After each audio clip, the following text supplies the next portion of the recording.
Hi guys, welcome back to the Mental Chat. This is Diana, This is Polly. and today we're gonna talk about therapy. I've been to therapy, Fali has been to therapy, and we've both had different experiences.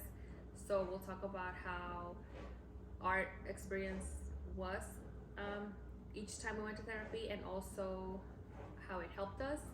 And also, I know Fali's doing something different that's rarely talked about in therapy or about therapy. So she'll explain how that's been helping her. Yeah, I'm currently in therapy, so it kind of helps to get like a glimpse because I like experience it every month. Okay. So I'll go first because mine's more of a brief experience. Yeah. I went to therapy a long time ago. This had to be like the last time I was in therapy had to be about maybe 10 years ago, a little bit longer. I don't remember exactly, but it's been like on and off Since for high me. school. Yeah, it's been on and off for me because I feel like I went to therapy when it wasn't as common or like, I don't want to say popular, but it wasn't as accepted. Mhm. So I feel like a big part of my therapy experience was kind of me hiding it because I didn't want to talk about it because it was embarrassing back then.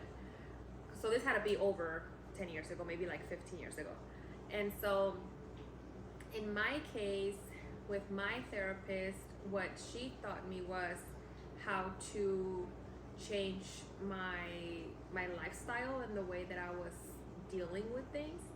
So for example, I learned that I had to let go of my control issues.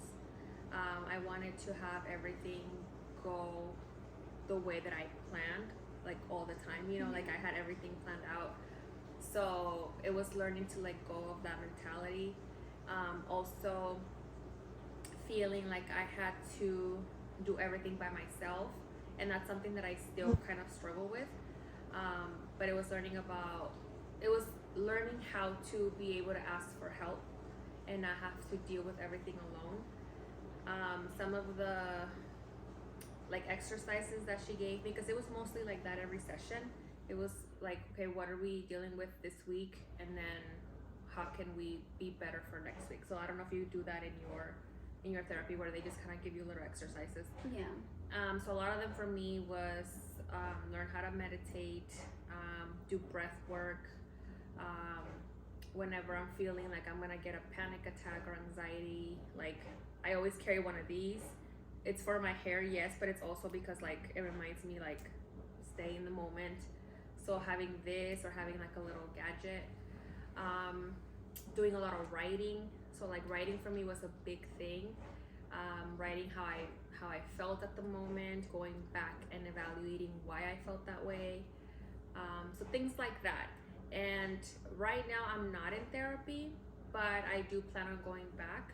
It's just one of those things where I felt like the things that I was learning I could try to learn on my own, which was back to me wanting to do everything on my own. But I do a lot of like reading, a lot of self-help books, that I read, and using a lot of more of like a spiritual practice where I try to like meditate and do like prayer work as well.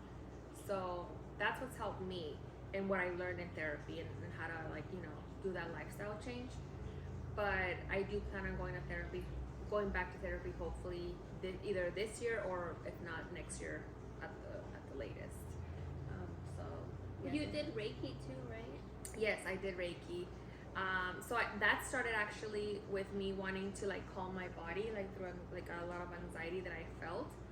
So that helped me a lot. I was going as like a client and getting Reiki. Can you done on me. tell us what Reiki is? Yes.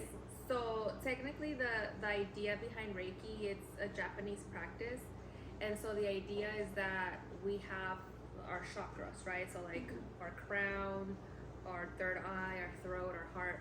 So we have the chakras, and sometimes, depending on our childhood or the things that we have experienced throughout our life, those chakras get blocked, and so the goal is to have them open, and it's kind of like little fans that they have to like keep running instead of being blocked.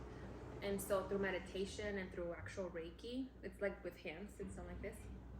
It's like getting a massage, but it's not actually touching you. It's like just all energy work.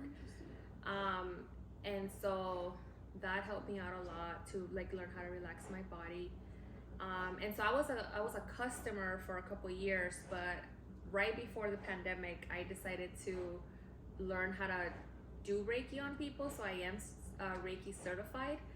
But then the pandemic happened, and then I couldn't practice on anybody, or I mean, I could have done it on my like sister or something, but I just kind of lost that focus. But thanks for reminding me, because I did say I wanted to go back to it. I did mention it this year. I remember you. I thought that was really cool, and I remember you. When I was pregnant, you were telling me that it's like something that you can do it with pregnant, with the baby. Maybe so I needed Reiki. Thanks for reminding me, because I did mention that, and I have told people that was my thing this year, that I wanted to get back to it, and I just kind of like I stopped, and so I do need to. You do it on your candles too? On the candles. That's easier because it's an object, and I could just do like the meditative, once I'm making the candles. But when you do it on a person, you have to be a lot more. Even in your head, you have to be very clear-minded, because you don't want to transfer any of that negative anything energy that you're going through. And stuff like that. So I feel like that's a whole other video for me to talk about. Sorry. About Reiki. No. I really appreciate you telling me, because like I feel like that's one of the things that I had mentioned that I wanted to do this year, and I've completely like forgotten about it.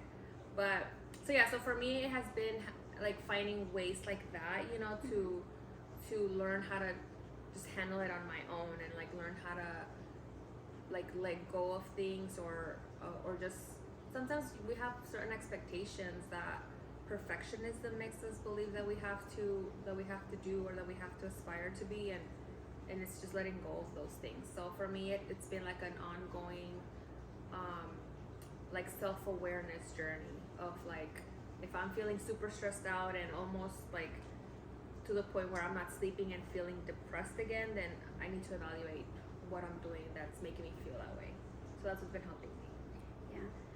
For me, I've had different instances, because I had to do therapy when I was in high school, because I suffered from depression, and that was like the first thing they did. They took me to a psychologist / psychiatrist. Was it in school, or was it like off campus? It was off campus. They referred someone for my mom, and then they tried to find someone that was bilingual, because I was underage, so that person could talk to my mom. Yeah. So I went with her, but the issue was that I wasn't talking.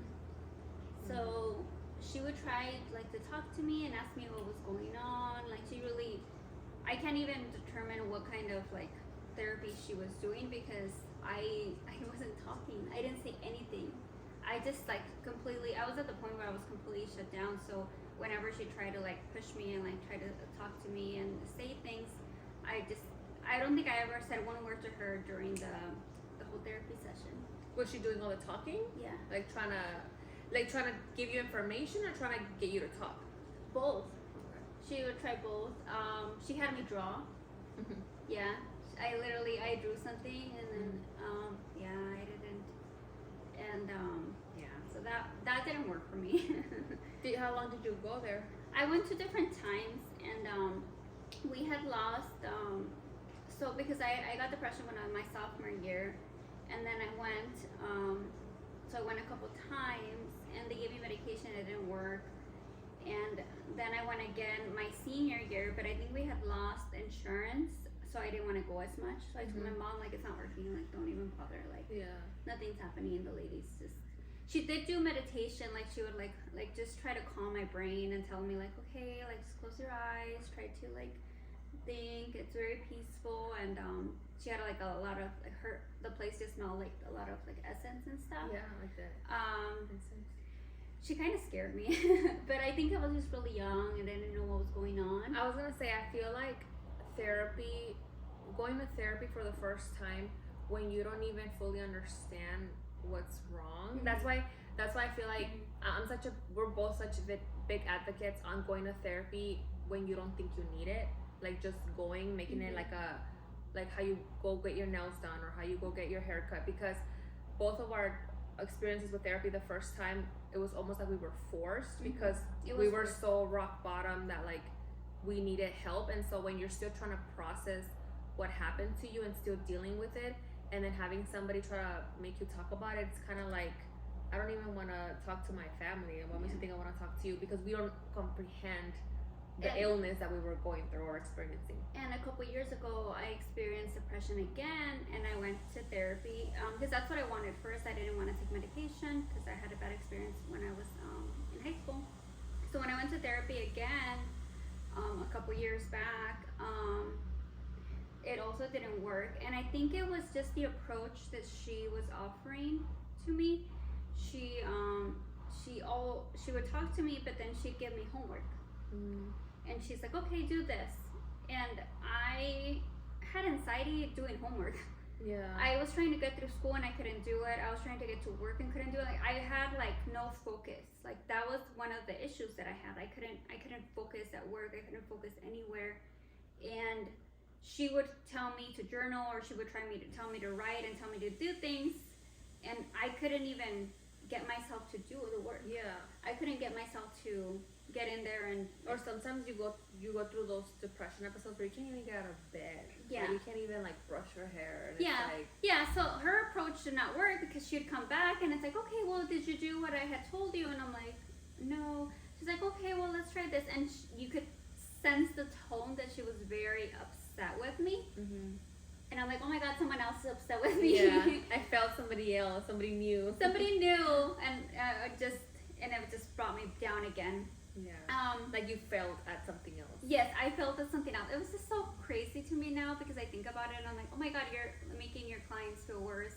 And it wasn't her intention at all. She just, that's just her approach, and that approach didn't work for me. It might work for some people that are more hands-on and can like do the work that. And I feel like again that goes back to like if you're just a regular person wanting to be better, that approach might help because Yes. you're in the right state of mind. But when you're super depressed and you're No. just like, I barely want to stay alive, I can Yeah, barely no, get out of bed. I was missing work a lot. Yeah. I was missing a lot of days of work. I was missing so many different. So in that situation, I ended up taking medication, and the person there, the psychiatrist, actually did help me because his approach, like he'd ask me how I was doing, but then he'd ask me what was going on in my everyday, and then how I was feeling, and the problems that I was going through, and his therapy / like medication actually worked better for me at that time. How long did you see that therapist? For years, I think I did 2 years. Okay. Because I was on medication for like a year, yeah, and then I eventually just stopped. Like, so it was very like, would see him like maybe every month to then every 3 months. So yeah, I would see him, but it was like spread out. Okay. Yeah, and then most recently with postpartum, I did medication first, but then I got really lucky and I found this one therapist that focuses on women's health. Okay. They focus on the women's it's I can't remember what it's called, but that's one of the things that they focus. They focus on women. And she works with women who are dealing with postpartum depression. Yeah, that's one of the focuses. But like she has a lot of moms. Okay. A lot of moms, and then like if you stay. So with me, so one of the things that I had never done is do the work while you're in therapy. It's an hour session that I had, and every time she would like tell me what's going on, and honestly, like she would like grasp anything I tell her, and she's like, okay, let's try this. Okay, let's try that. Let's try that. It was more like oh my God, you're helping me. Yeah. Because she was so good. She took all the cues, and she would like really could tell how I was expressing myself, what I was telling her, and she's like, you're saying this. You're saying that you don't feel enough. You're saying that you like your baby is safe. Like it was just one of those little things that she's like. And then there's even like different approaches that she does. There's like a wheel, and one of the things that she always asks me is, what do you need? So okay, point to this wheel and tell me where you're at, and then it's like kind of like things like anger, like, and then there's like another side of the wheel where there's like happiness, joy, or what have you, or like comfort, or so she would tell me, where are you at in the wheel, and where do you want to be, and what do you need To get to that. to get to that. And it's just so crazy to me because it sounds so simple, but because your brain is so fogged up and like you don't know what's going on, like you don't think that you can get there. And it's filling your needs. Like what does your cup need? Am I just tired? Yeah. Am I just tired, or am I having, is this a logical situation? Like this happened to you, of course you're upset. That's Yeah. normal. Of course you're having a hard time. That is tough. That's so hard. But the biggest thing that she does is called EMDR. So it's called, I looked it up, and it's called eye movement desensitization and reprocessing. So this kind of technique, she has me close my eyes, and she like has me tap like either my hands or my legs, and we'll go from a feeling, basically like I feel this way, and she's like, okay, well, let's see what that feeling, what you're thinking about from that feeling. Like, I'm really angry. Like, okay, you're really angry. Okay, let's close your eyes. Let's see what comes up in your brain from that anger. And it brought me back, To like childhood? Childhood. It brought me back to childhood, and what's crazy to me, it's like I'm like suffering from postpartum from taking care of my baby, and it brought me back to me growing up. So all those needs that weren't met when I was really little, like They're resurfacing. And everything just like kind of exploded. And so the thing with EMDR is that it's very difficult, and sometimes I tell her I don't want to do it. Like, I'll tell her, nope, I don't want to do it, not today, I'm having a hard week, I want happy, like, give me the wheel. Yeah. Do something else with me, because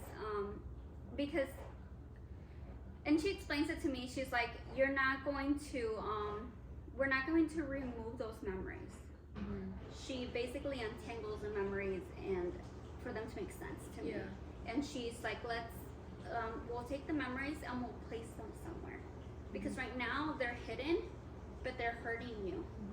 You have a certain way of thinking about those memories that are causing trauma, because you haven't been able to process them and put them in a place where this isn't affecting me anymore. Yeah. So after we go through all the memories, we get to the part where she's like, in the beginning she's like, okay, how does this feel?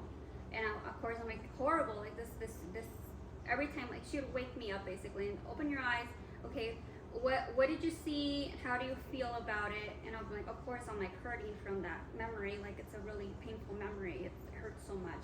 And she actually stops me sometimes if I'm crying too much or like break down. And then she tries to like kind of like, okay, well, reflect on the memory and talk to me about it, and like I kind of like put pieces together. So we go back and forth, me closing my eyes and her going up, closing my eyes and going back. And I go through so many different types of memories, either childhood or even adulthood, anywhere that is placed, whatever my brain is thinking. And it's gotten so far this now I'm defending the little girl. I'm like, that shouldn't have happened to her. There is no way. Why are they treating her that way? Yeah. Why are they being mean to her? Yeah. It's amazing that I'm like, I did nothing wrong. Like, You were little. I was little, and I was being told, I was being scared of things. I was being like told, you can't do this, you can't do that, you're not enough, like you can't, you're so, like one of the words was inútil, Like, which is a Mexican word of like worthless or useless. Useless, yeah. So useless. Like you're not good. yeah. You're not good to do anything. My therapist actually, like, because I told her what came up, and of course I said it in Spanish. I said inútil, and then and then she's like, well, what does it mean? She's like, useless, and she's, oh. And she's I'm like, no wonder. Yeah, but it's like that shock and that expression in her face, like she really went down because she's so like empathetic, and I'm like, but it was so common. Like Mhm. it was so common. We've heard. I don't know if you've ever heard Mhm. it, but growing up as Latinos, like Yeah. that's a normal phrase that kids are told. Kids are told, and it's like when the adult is frustrated Yeah. or they don't want to take the time to like talk to you, it's Mhm. kind of like go kind of move, like go Like away. move, I got Doesn't it. move I you, yeah, you're like, you're I not- got it. Like I Like I I don't, can because handle you it. can't even help me with that little You thing. can even help me with that thing. Yeah. But like for her to say like no, that's not okay. You don't tell kids that. Yeah. And I think I heard it so often, and I just felt like every time I messed up.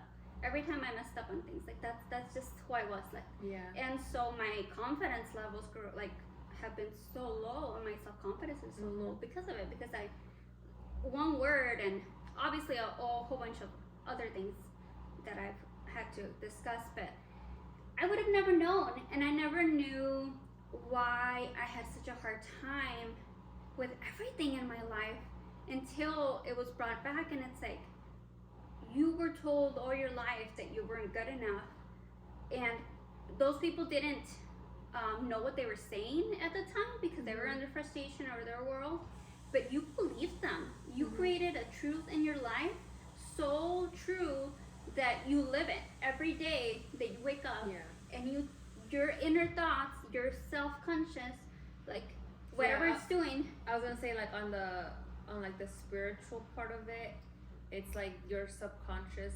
Just bring up your subconscious because we imprint memories. Yes. Like our subconscious just like remembers all these Yeah, things. that's how you live. Yeah, and so like sometimes you get triggered for things and you don't even know why, but it's because it's imprinted in you. Yes. So like the feeling that you had every time you were told that, you continue to feel it even for the littlest things Yes. now. Exactly. And it's a perfectionism in me that Mhm. I'm not allowed to make mistakes. Mm-hmm. Because if I make mistakes, my parents are upset at me. Mm-hmm. I'm someone is hurt if I make mistakes. Yeah. Because you hear the anger and you hear the thoughts, and that's internalized from when I was young because I was really scared. Yeah. I thought like I couldn't do that, and I let people down. So me having a baby, everything came Yeah. back up because I'm like, I'm letting this person down. Yeah. He Like needs- you don't even want to.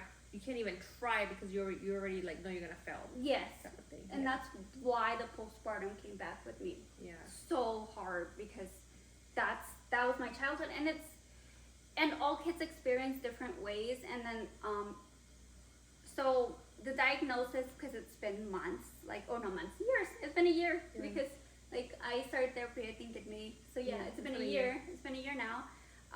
She diagnosed me. She's like, okay. She's like, at first, this is months ago. She had told me, she's like, at first we were diagnosed you with postpartum depression.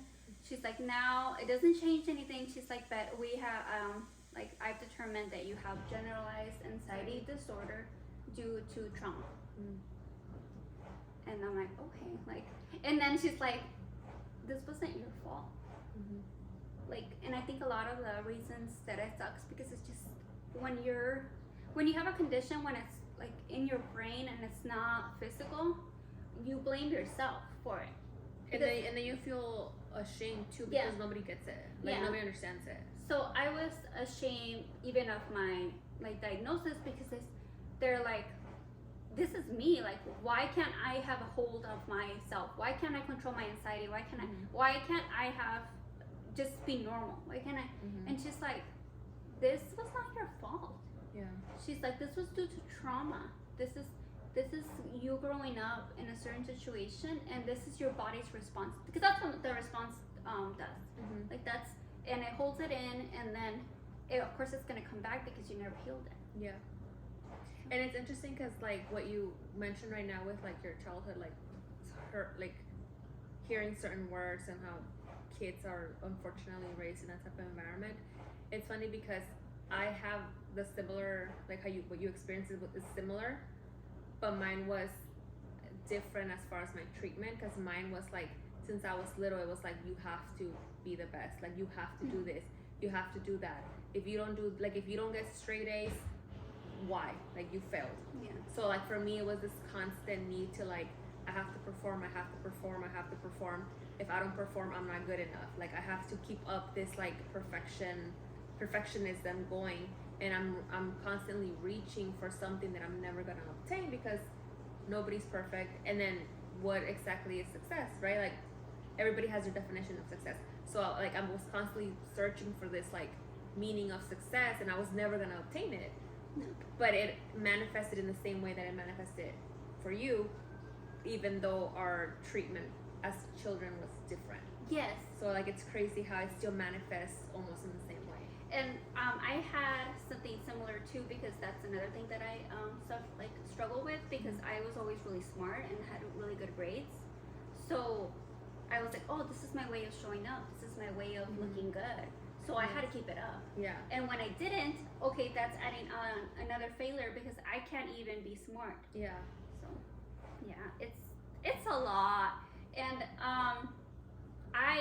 so my thing, why I always tell people, you need to go to therapy before you need it, because when you need it, it's too hard. Yeah, it's too hard, and then it's like the wound is too open, and it's gonna take longer to close it. And also you don't have the patience for it, because I feel like that's the misconception with therapy, that most people want to go when like, oh, when I need it, right? Everybody needs it. But when you wait that long, it's almost like it's too late, because you don't have the patience, you don't have the willingness. You just want to get fixed, you want to get cured, but you don't realize that it's a process. Like it takes a long time. And I think the issue is there's so much shame in it, because if you tell someone that they're going to therapy, they're like, oh, what's wrong with you? Yeah. There's something wrong with you. Like you have like a and I feel like and luckily that's the issue. And luckily though now it's a lot more common. But like when I first went, this was like, I said it has to be over 15 years ago. It was like you really didn't even say it. Like you didn't even thought about it. But it really depends who you ask too. But like I feel like back then, because this was even before like Instagram. Like this was before, like it was only like maybe Facebook around. Like you know what I mean? Like if nowadays with social media, people hear things and you learn things like healing your inner child, which is what we're doing now. But back then it was kind of like, what are you talking about? Like because people didn't have access to the information. So luckily now I feel like it's a little bit more normal and accepted, but it's still a long way to go. Yeah, and I think it's just depending on who you ask. And then you have to think about accessibility too. Some people can't afford it. Yeah, no, it is expensive. I have things like that. Thankfully I have insurance, and then I have to like max it out for like, I'm like, okay, like if I go once a month, and it gets to the point now that it's like I have to go at least once a month. Like I have to see her. Like I have to. It's just motherhood is like really, really hard, and I don't know. I don't know how long it's gonna take, and I might just always be in therapy. I might just always have someone to talk to and like express. I feel like that's something situation. that I feel like having a therapist is something that it needs to be normalized. The same way we say we have a gym membership, we go to get our nails done every month, we go get our hair cut every 2 months, whatever the case is. Like, oh yeah, I go to. Like, it's just an expense that I do for my self-care, you know, that I have for my self-care. So I don't get my nails done, and I don't get anything done, but I don't get my hair done, but I have therapy. Yeah, but like that's your, you know, like if you had to pay all this money for it, like some of us help pay a certain amount of money every month to get other things that are like useless. Why not focus on your mental health? Yeah, especially because the quality of life is so much better, because with me, there were so many different things that I didn't feel capable of. I'm going to school now. While raising a kid and working full-time. There was no way. And having the mental chat. Yeah, and having the mental chat, There's no way that I ever saw myself capable. I didn't believe in myself.